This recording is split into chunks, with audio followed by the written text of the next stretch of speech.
Summer is the ideal season for travel, and when you embark on exciting journeys, it's essential to familiarize yourself with the local language. And that's where Babbel, one of the top language learning apps in the world, is a must-have accessory for every adventurous explorer. Its straightforward and easily digestible lessons instill the confidence to converse in a new language wherever your travels take you. While exploring the world, it's not only important to see the sights, but also to connect with people by saying hello. Now, personally, I find learning Spanish incredibly thrilling, whether it's engaging with Spanish-speaking fans or feeling at ease in diverse cultural settings. It's become more relevant to me than, the local Pennsylvania Dutch. Babbel, backed by scientific evidence, helps you start speaking a new language in just 3 weeks. Created by experienced language teachers, Babbel offers practical lessons that prepare you for real-world conversations about travel, business, relationships, and much more. With a range of subscription options, including a lifetime subscription, Babbel guarantees customer satisfaction with a 20-day money-back policy.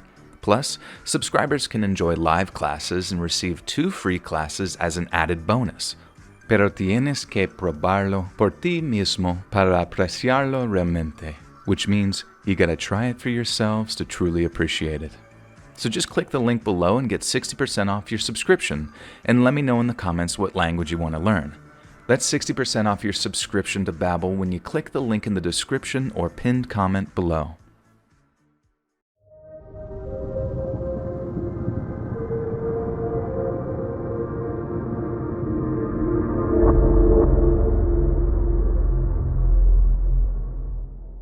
I grew up taking regular vacations with my family.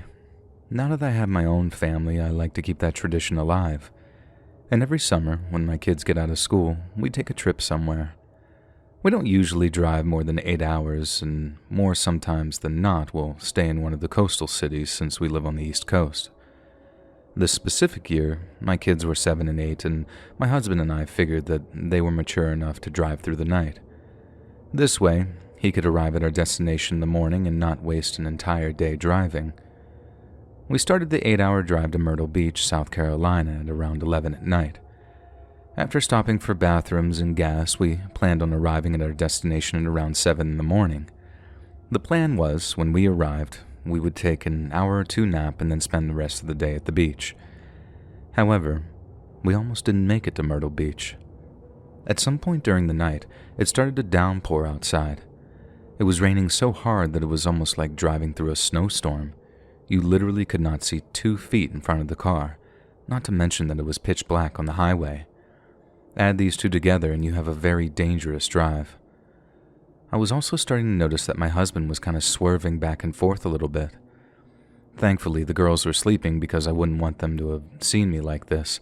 I was a wreck during this part of the drive.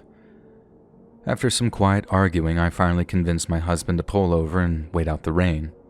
I could tell that he was annoyed because he just wanted to get there, and he hated it when he was behind schedule. But our family's safety is more important, and he realized that eventually. While we were parked, I suggested that we switch spots. I told him while it was raining, he could shut his eyes and nap for a little while. I told him that if it stopped raining, I would drive to the nearest rest area and that we could switch back. He agreed, and within seconds, he was already snoring. I put on my headphones and started to listen to an audiobook while I waited out the rain.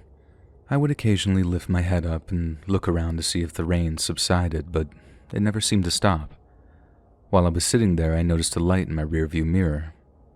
They were those super bright halogen lights, and they seemed even brighter as they reflected off the rain on the wet back window. I knew that it wasn't a cop because I didn't see any flashing lights. I made sure that the doors were locked just in case, and I continued listening to my book. I honestly didn't think anything of this vehicle with bright lights that was now parked behind us. I just assumed that whoever this person was, they were doing the same thing that we were doing. About 10 minutes passed and the lights turned off behind me alerted my attention. I looked up at the rearview mirror, and I could see that the vehicle was still there because my red flashing hazard lights were still lighting up some of the area behind our vehicle. I was trying to see if I could make out any details of the driver, but the rain was still coming down too hard. As I was looking, I noticed the door of the vehicle whip open. My heart started to race as I was thinking about what I would do if someone walked over to the door. Then, My worst fear was becoming a reality. A huge person seemed to emerge from the driver's side of the vehicle. I continued to look in my rearview mirror, and as the person started to approach our vehicle, I turned on our car just in case. As the car turned on, the man was now standing right next to my window. He lightly tapped on the window and gestured for me to roll it down. I cracked it and asked if I could help him. In this deep voice, this man said, "Oh, yeah. My car broke down. I just need a ride to the gas station. You think you can help me out?" I told him that I would call the police and they would be able to help him. I pointed to the back seat and told the man that I had my kids back there and there wasn't any room and that I was sorry. The man bent down and looked into the vehicle. He looked into the back seat and saw my 2 sleeping children, and in that same voice says, "Oh, you have children? Never mind then, ma'am. You have a good night." And then he walked back to his vehicle, and I kid you not, he just drove away. His car was not broken down, and for some reason he lied to me in order to gain access to my vehicle. I was sick to my stomach thinking about what reason he could have had for getting into my vehicle. I shook my husband immediately and told him what had happened, and then we decided to call the police. I didn't really know what to say other than that it was a very strange encounter. I told them it was a black truck, and that was all I could tell in the rain. The cops kind of brushed off what I said since I really didn't have any evidence, and technically the guy didn't do anything wrong, I guess. I was just worried that whatever intentions this man had, someone else may fall victim to his game. Not long after speaking with the police, the rain subsided and we continued our trip. We decided not to tell the girls about this strange man because we didn't want to freak them out before the vacation even started. And this was a few years back, and I still haven't told the kids. I plan on telling them someday, but right now, I just want them to enjoy life and not worry about creeps in the night.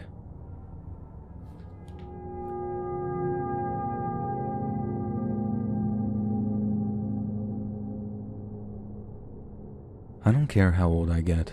I love taking vacations with my family. I'm in my early 30s now, and I still look forward to going away with them every year. It's even more enjoyable now because my brother and I bring our families as well. Of all the years that we ever went on a trip together, only 1 year did I have an experience that was less than stellar. When I was in my early 20s, I can't remember the exact year, we took a trip to Maine. This was probably the last vacation I went on with my family, where it was just my brother and I and no girlfriends. This was the first vacation where we didn't go to some beach town, which I was totally okay with. I love the ocean and the beach, but sometimes it's just crazy in the summer. I was really looking forward to a relaxing getaway in a secluded Maine town. Before arriving at the house rental, I only had the pictures to go by, and let me tell you, the place looked incredible. When we were pulling into the long driveway, the pictures were becoming a reality. It was a giant white house that was tucked way back into the woods. There was a huge wraparound porch that wrapped all the way to the back of the house, and the porch in the back overlooked a body of water. I believe it was a river that actually flowed into the ocean. When we arrived, we were greeted by this man named Henry. An older man, but he seemed super friendly. He was the owner of the house, and he was just letting us know that he lived right up the road, and if we needed anything, to just call and he'd be right down. One night I noticed right away that everyone in Maine just seemed incredibly friendly. Maybe it's just because I'm from New York, but I just feel like every person I talked to while I was in Maine was just incredibly happy and pleasant. The first day and evening were great. We ran into our first issue that first night before heading to sleep, though. We noticed that none of the doors had locks. The front door was an older wooden door with these worn-out metal doorknobs that didn't contain any sort of lock. The back of the house had all windows that overlooked that body of water, and at the end of the windows was a sliding door that led to the back deck, and there was no lock on that door either. We were creeped out, but just kind of shrugged it off. My dad said that he would talk to Henry in the morning and try to figure out some solution. Morning came, and my dad and I walked down to Henry's house. My dad voiced his concerns and inquired how to go about locking the house at night. Henry laughed like he had just heard the funniest joke of all time. He then said in a sort of upbeat voice, "This is Maine. We don't lock our doors in Maine." Me and my dad looked at each other, and then my dad continued speaking with Henry. And basically the conversation went nowhere, and we just made peace with the fact that we wouldn't be locking our doors during our trip. A few nights passed, and I have to be totally honest, I didn't sleep very well. Maybe I'm just a paranoid person, but knowing that the doors were unlocked was giving me huge anxiety. One night I heard a weird noise coming from outside the bedroom that I was sleeping in. My brother and I were sharing a room since it was a huge room and it had multiple beds.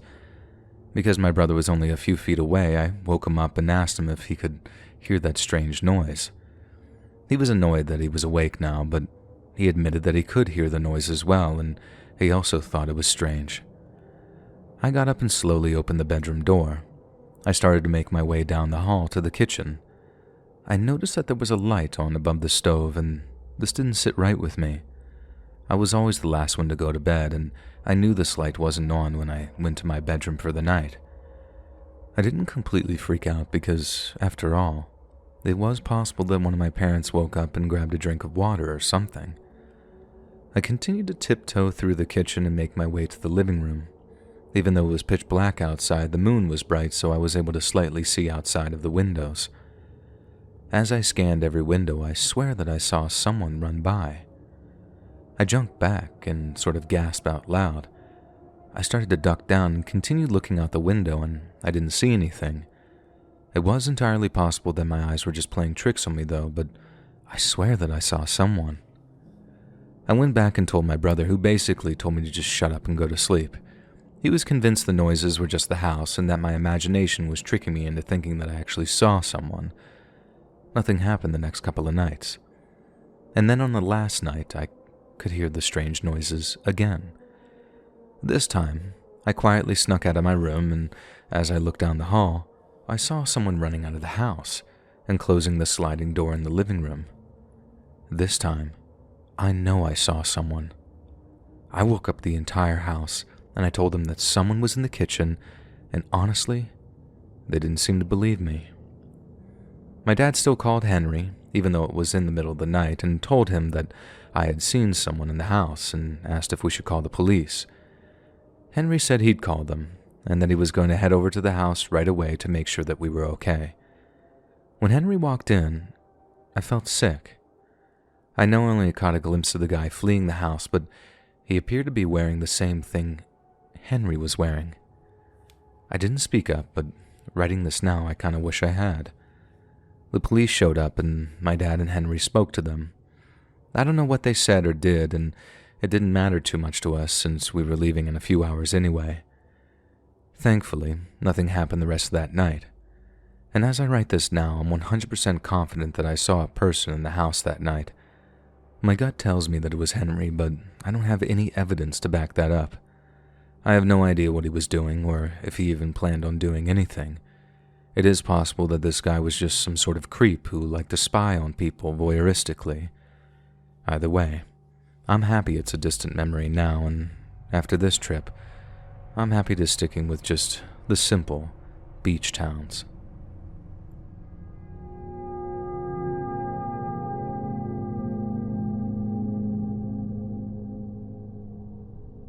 Taking a vacation and visiting cool and exotic places is awesome, if you can afford it. Unfortunately, when I was in my late 20s, I could not afford such a luxury. I worked 40 to 50 hours a week to basically just pay my bills. I know that's a super scary in itself, but not the story I'm about to share. Instead of spending money, I didn't have to travel somewhere. I decided to use my first ever paid vacation from work to have what they call a staycation. If anyone isn't familiar with that word, it's exactly how it sounds. It's a vacation where you stay at home. I planned on using this time to actually catch up on work around my house, and for the record, I rent this house, I don't own it.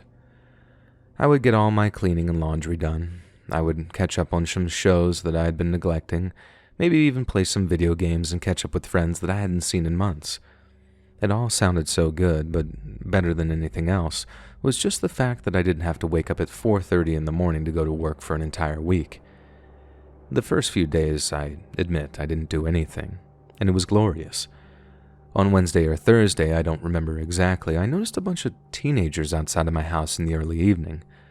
I was a teenager once, so honestly I didn't care if they were just kind of lingering outside. As long as they weren't messing with my stuff, I could care less. I was getting ready to leave at around 7:30 to meet some friends for drinks, and as I was leaving, I noticed the teens were still outside, just doing their thing. It was probably at least 10 kids, if I remember correctly. As I was backing out of my driveway, I noticed a few of the kids standing at the bottom of my driveway. I rolled down the window and very nicely asked if they could move for a second so I could get out. Well, apparently this question was way out of line. One of the kids marched right up to my car and yelled at the top of his lungs, "No." And all the kids laughed, and I just started to feel annoyed. As my mood was starting to shift, less polite now, I said, "Come on, guys, can you just move?" They all started to laugh again. They sounded like a bunch of coyotes cackling. The same little punk that spoke last time spoke again and said in this mocking voice, No. Us guys cannot just move."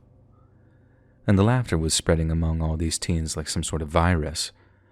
I realized that I was getting older when I resorted to saying, "Okay, well, maybe I'll just call the cops and we'll see what they do about this." The punk kid just stared at me with this horrible look. One of the other boys shouted from the back and said, "Yo, man, let's just get out of here." Within seconds, the whole group sort of dispersed, but the last one to leave was that stupid kid who was mocking me, and he ironically blew me a kiss as he ran off with his friends, and I just peeled out of there. I was insanely annoyed at this point, but I was just happy that whole ordeal was over. That night at the bar, I was telling my friends about the encounter, and they all sort of groaned. They proceeded to tell me how much they hated the teenagers around that area, and all I could think about was that one song, "Teenagers" by My Chemical Romance. And we all hung out for a little while, and then I headed home at around midnight. Once I was home, I started getting ready for bed, and my doorbell rang. I stood still for a moment, trying to think that there was any reason why my doorbell would be ringing at this hour of the night. I thought maybe it was one of my friends, but that didn't make sense, since they would have called or texted me. And seconds later, the doorbell rang again. I had all the lights off downstairs, so I felt comfortable sneaking around, knowing that whoever is there wouldn't be able to see me. I looked out the window of the living room, and standing there on my doorstep in the middle of the night was that kid from earlier, and two other kids. Now, my first instinct was to go out there and just give them a piece of my mind, but that's when I noticed it. One of the teenagers standing there was holding a bat behind his back. If this kid had a bat, then the other two must have had something as well. I didn't feel like getting jumped by a bunch of kids, and I did the other thing that I could think of at that moment and just called the police. I just let them deal with this issue. Standing right on the other side of the door, I called the police and left the line on speakerphone as I informed the dispatcher of what was going on. My logic was that these goons would hear me call the police and maybe flee, knowing that I meant business. Oh, I could not have been more wrong, though. Once I hung up with dispatch, the kids started going nuts, claiming that I was a coward and a few other choice words. And then all three of them started to bang on my door with the bats that they were carrying. That punk kid from earlier took his bat and used it like a pool stick and drove it right through the window of my door. Thankfully, the police showed up right after that, and I saw those kids flee into the night. The cops weren't able to apprehend them, and I just gave my statement and told the officers a description of those teens, the ones that I remember seeing. They told me that they would be on the lookout for them and that they would handle it. I'm not sure if they handled it or if the kids just never came back, because after that night I never saw them again.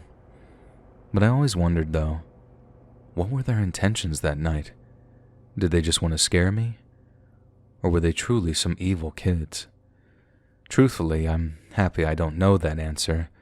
I only stayed at that house for another 5 months before I eventually moved out, and I consider myself lucky in those months. I never saw those teenagers in my area ever again.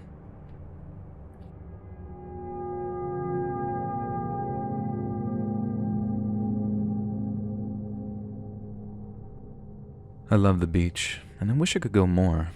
Last year was the first time in years that I was able to take a trip with my family to a small town on Cape Cod. This was exactly what I needed in my life at the time. I was just feeling depressed. I don't know if it was because of the state of the world or the fact that I had been single for like 5 years at that point, but whatever the reason, I just needed some freedom and peace of mind. My brother's wife's family owned a house that was right on the ocean, and this place was amazing. It was quiet and peaceful. All the houses on the street that they lived on had their own private beach, so you could legitimately go to the beach wherever you wanted. I would wake up at 6 a.m. and drink my coffee on the beach, and then after dinner, I would go down to the beach and just stare at the moon and stars reflecting off the ocean. This was my routine just about every day on that vacation. One night, I went down to the beach a little after 11 p.m. I set up my chair and just listened to the waves crashing. I kept turning around because I thought that I could hear a sound of something shuffling. My first thought was that some sort of animal was digging around in the sand for food. I remember one time visiting this house and I saw a few foxes a few times that lived somewhere near there, so I was thinking maybe it was a fox. I kept squinting into the darkness, but I didn't see anything. It became apparent to me that whatever I was hearing, it was nothing to worry about. The night continued, and periodically I would hear the noise again, and every time I would turn around, I would see nothing. A little before 1 a.m., I headed back inside for a minute to grab a drink and use the bathroom, as I planned on staying out there for this one last beer. When I got back to my chair outside, I felt like the chair had moved slightly, but I couldn't be sure. I sat down anyways and tried to focus on the beauty of just nature itself, the moon and the ocean, but something just kept nagging at me. I'm not one to give in to my emotions or anything like that, but I did feel off for some reason. I remained outside for probably another 15 minutes or so, and during that time, I heard that weird shuffling noise at least 2 more times. I decided it was finally enough, and I was going to go inside and just try to go to bed. I grabbed my chair and started walking toward the house. When I was only about 15 feet away from the back door, I noticed that there were footprints in the sand, and they led from a sort of sand dune pile to the house. I knew for a fact that these footprints didn't belong to me or anyone in my family. The footprints stopped short of the house, and they looked like they turned around and ran back to the beach. And my mind started running wild. I started to think about the weird noises that I had heard that night. I couldn't shake the idea that whatever I had heard was possibly a person. And then I had the crazy thought that when I went inside to grab a drink, that's when the person made their way to the house and then must have noticed me coming back, so they turned around. I freaked myself out, and now I really couldn't relax. I was paranoid that a person was outside the house, and I didn't know what to do. I didn't want to wake anyone up because, for all I know, I was being crazy and nobody was out there. I triple-checked that all the locks were locked, and I sat up in the living room watching Disney Plus all night. I started binge-watching the Marvel movies just to try to get my mind off the paranoia of someone outside the house. At some point, I fell asleep and woke up a while later because of the TV. I turned the TV off, feeling much better than I did a little earlier. I was lying on the couch, now in complete silence. I was just about to slip away back to sleep when I thought I heard something. I listened for a second, and I thought that I could hear the sound of a doorknob. I grabbed my phone and shone the flashlight at the door. The doorknob was shaking back and forth, and this was undeniable. I quietly walked over to the door and looked through the peephole. It was a man, and he was wearing something on his head, maybe a hood, and he was just standing there trying to turn the doorknob. The scariest thing about this, though, was that he seemed to be looking directly at the peephole. He obviously would have no idea that I was looking at him, and yet it was almost as if though he were making direct eye contact with me. I quietly ran back to the couch and decided to phone the police. As I was searching the couch cushions for my phone, I looked back and the doorknob wasn't shaking anymore. Before I could feel any comfort, though, it was instantly ripped away when I looked over to the window, and now what was very clearly a man was looking through the window with cupped hands. I could feel myself trembling. The man was only there for a second, and then he walked away. I called the police and told them what happened, and then I immediately woke up my family. I told the cops everything, and I remember the cops being in that area for the next few days until we eventually left. From what I understand, they were never able to get this guy. Some people in this world are just nuts, I guess, and do things for the sake of doing them. We didn't know this guy, and he had no reason to break into our house, but he still tried. I never went back to that ocean after sunset on that trip, and going forward, I have no desire to visit that beach after sundown. I'm supposed to be returning to that Cape Cod house again this summer. I'm a little scared, but I think the chances of encountering this creep are slim to none. If anything crazy happens, I'll be sure to write an update and let everyone know that I'm okay and safe.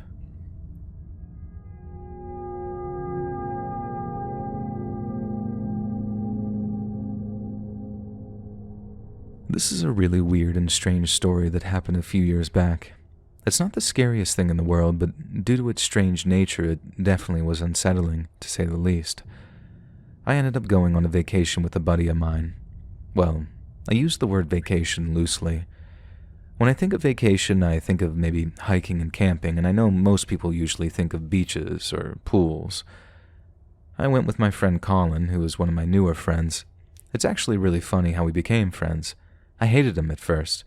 We worked at the same place and we both liked the same girl. We both would flirt with her constantly and she would string us both along. I talked a lot behind his back and he talked a lot about me behind mine.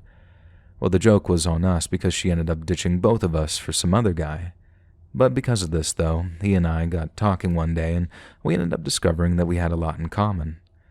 It didn't take long for Colin and me to start hanging out all the time. When I tell you that we had the same exact interests, I mean exactly the same. We both even liked the Tennessee Titans, even though we lived in Pennsylvania. One day, he and I got talking about taking a trip to the mountains and just hiking, getting away for a while and taking a vacation away from reality. We found a great place to hike, and there was a town nearby that we stayed in. Colin did a bunch of research and found some awesome trails. One day, we started a long hike that was going to take us most of the day to complete. About an hour in, we heard something.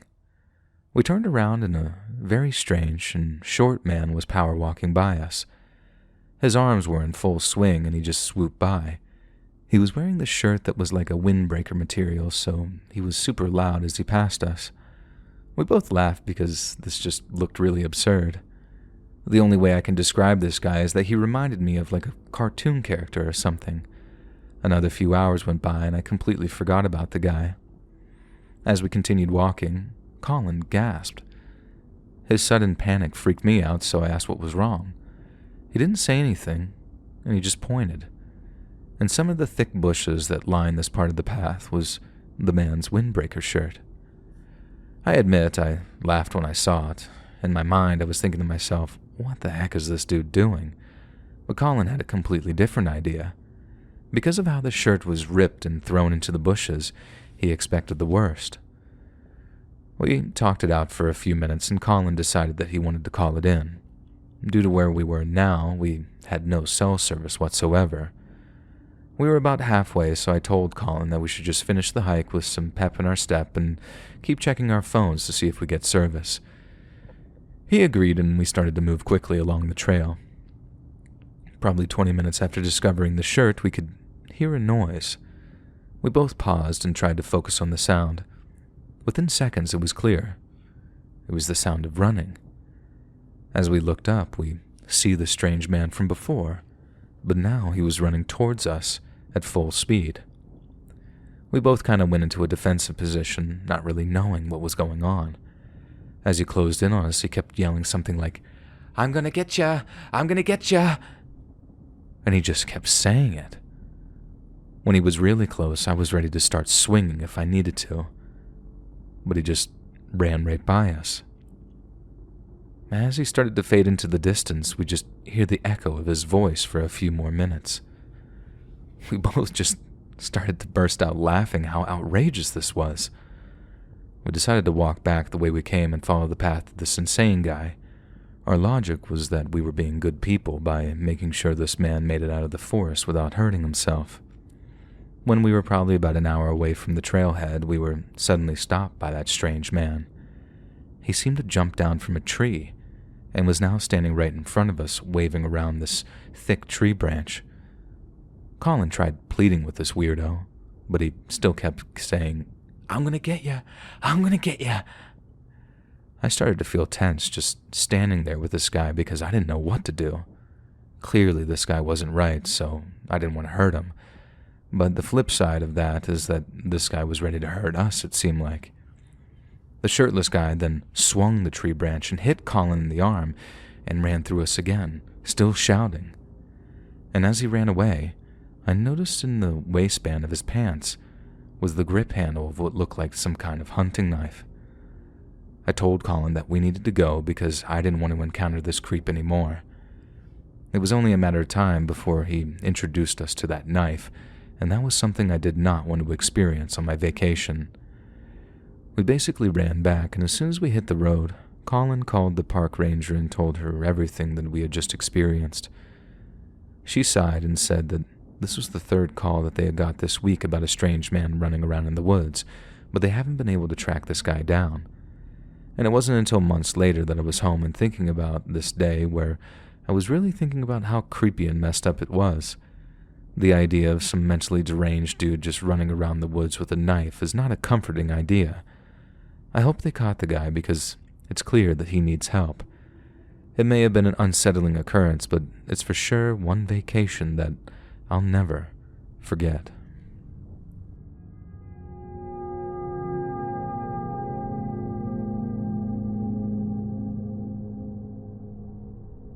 About 7 years ago, I went on my first cruise with a group of friends. I was going to be rooming with my friend Sarah, who had been my best friend since we were 6 years old. I had never been on a cruise before, so I was both excited and nervous. I know a lot of people get motion sickness while on cruises, so I was worried that I wouldn't feel good and would have to spend the entire trip in the room. We had the fast check-in for the boat, so we were able to pretty much get on the ship in less than an hour. The first night started out really fun. We had some good drinks, checked out our rooms, and started touring the ship. We sat down for dinner, and we were actually able to get a table with the 8 of us who all knew each other on the cruise. I could tell Sarah was being quiet, though, but when I asked what was wrong, she said she was fine.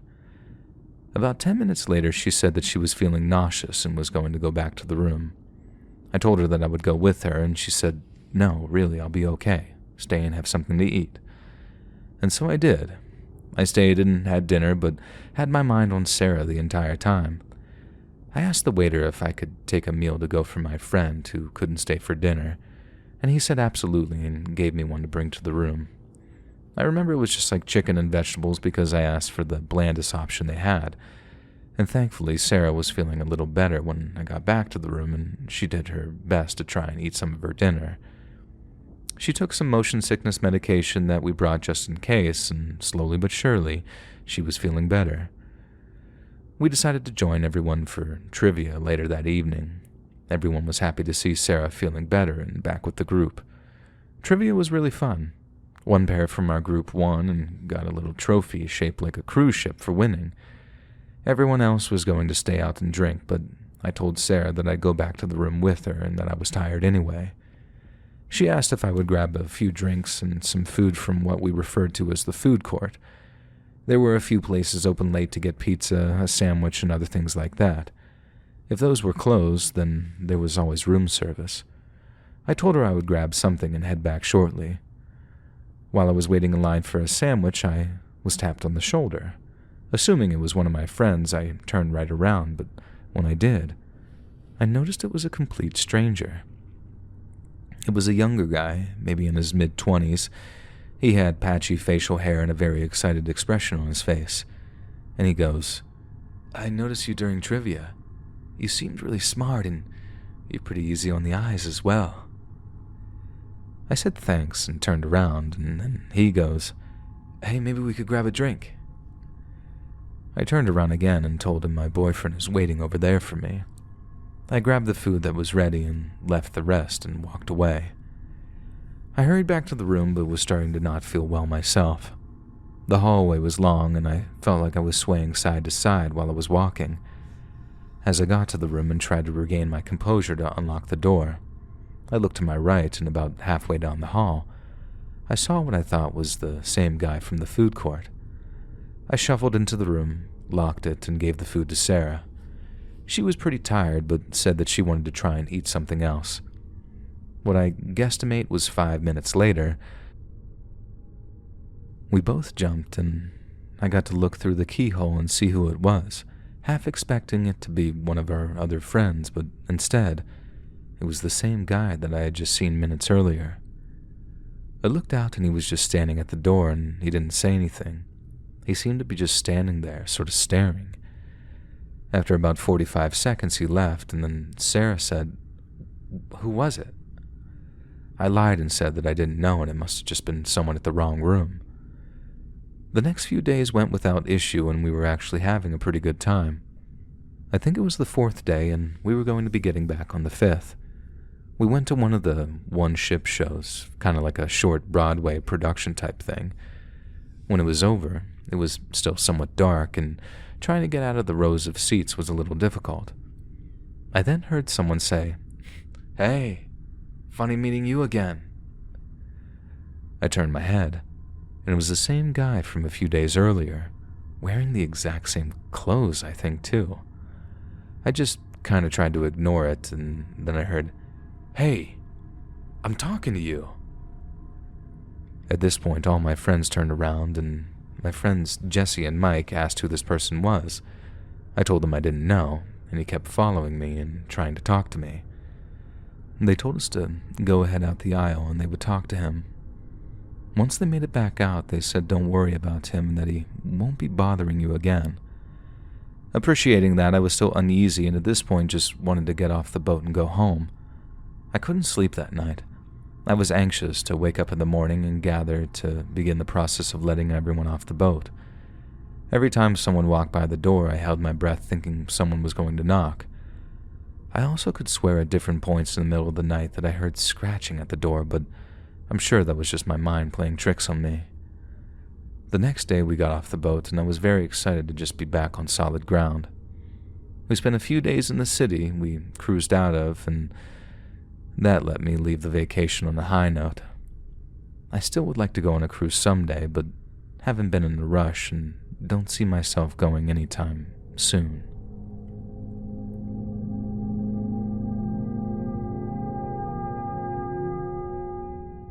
Back in 2019, I won tickets backstage to one of my favorite bands. Only because I don't really know if I can get in trouble for legal reasons, I'm not going to mention the name of the band. It was one of those radio call-ins, and if you were able to answer the question first, you would get free backstage passes. I considered it a sign at the time. That's the main reason why I called into the radio station that day. For starters, I never listened to the radio, but I accidentally clicked off my Bluetooth and the radio came on automatically in my car. And then the host asked the question, and I actually knew the answer. So, I called, and I couldn't believe that I got through. I answered the question, and sure enough, I was rewarded with backstage passes to the concert at the end of the month. I was pumped, honestly, since I never really do anything out of my comfort zone. The next day at work, I gave them notice and told them that I was going to be taking my vacation time at the end of the month, and thankfully they were cool with it. The concert venue was about an hour from where I lived, and I decided to make a weekend vacation trip out of it. I arrived there on Friday and spent the day in the city and went out to a local bar that night. Saturday night came, and I had to be at the show at a certain time. When I arrived, I was blown away. Being backstage at one of those shows was almost indescribable. There was a bunch of us there backstage, and we all mingled and hung out for most of the night. We were going to meet the band, but we would have to wait until after the show. There was some lady who was directing us all night. I'm not sure if she was like a manager or a publicist or something. I'm honestly clueless in this world, so I have no idea what her title was. After the show, we were told that the band was going to party with us, and I was even more stoked. Not only was I at the show, but now I was going to have the chance to hang out with one of my favorite bands. This was honestly a dream come true. During the show, I was talking to one of the girls that was backstage. Her name was Morgan, and she was a wild chick, and I was all about it. We bonded throughout the whole show, sharing our love of the same music, movies, and even anime. I know this sounds premature, but I felt an instant connection with her. We exchanged numbers and even set up a date to hang out after all this was over.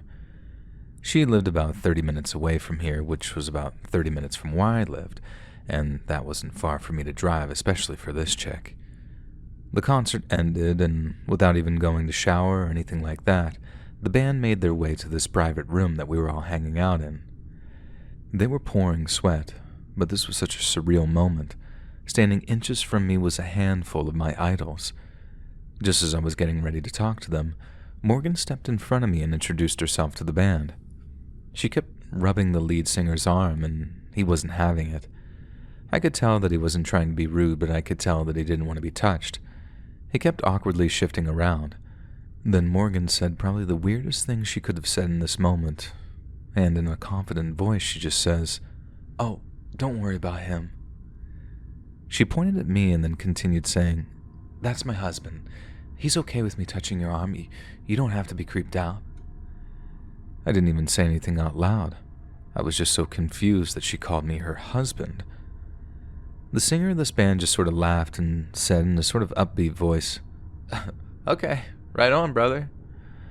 And then he awkwardly walked away smiling.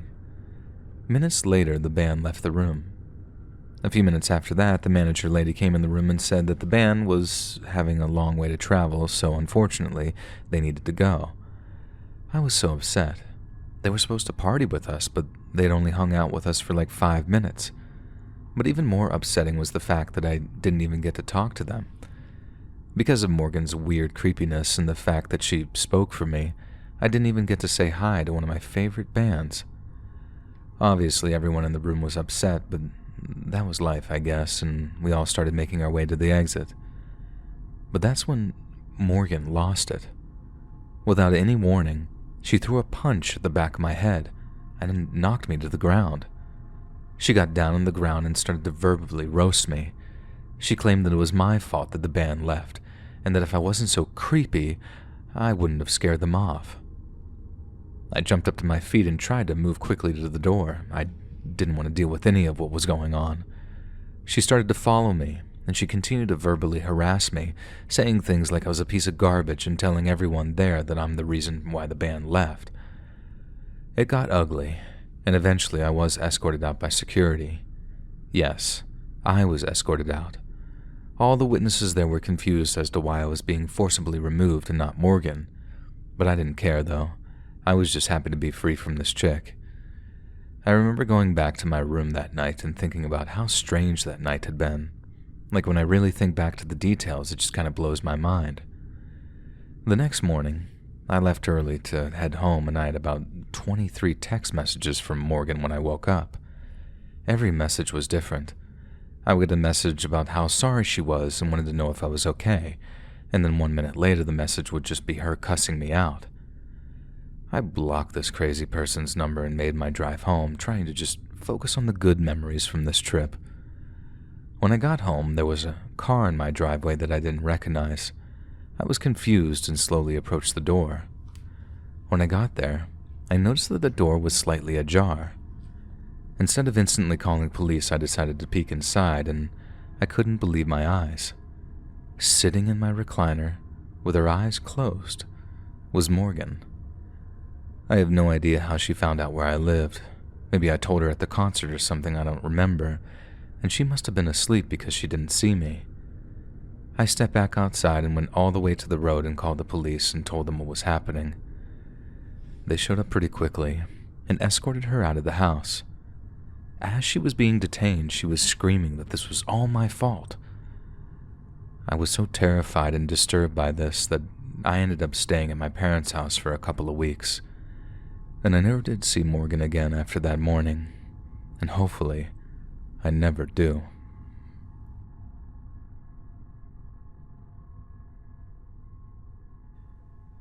Hey friends, thanks for listening. Click that notification bell to be alerted of all future narrations. I release new videos every Monday, Wednesday, and Friday at 7 p.m. Eastern Time, and there are some super fun live streams every Sunday, Tuesday, and Thursday night. If you got a story, be sure to submit them to my subreddit r/letsreadofficial, and you might even hear your story featured on the next video. And if you want to support me even more, grab early access to all future narrations and bonus content over on Patreon, or click that big join button to hear about the extra perks offered for the channel. And check out the Let's Read podcast, where you can hear all of these stories in big compilations and save huge on data. Located anywhere you listen to podcasts. All links in the description below. Thanks so much, friends. And remember, buy my socks.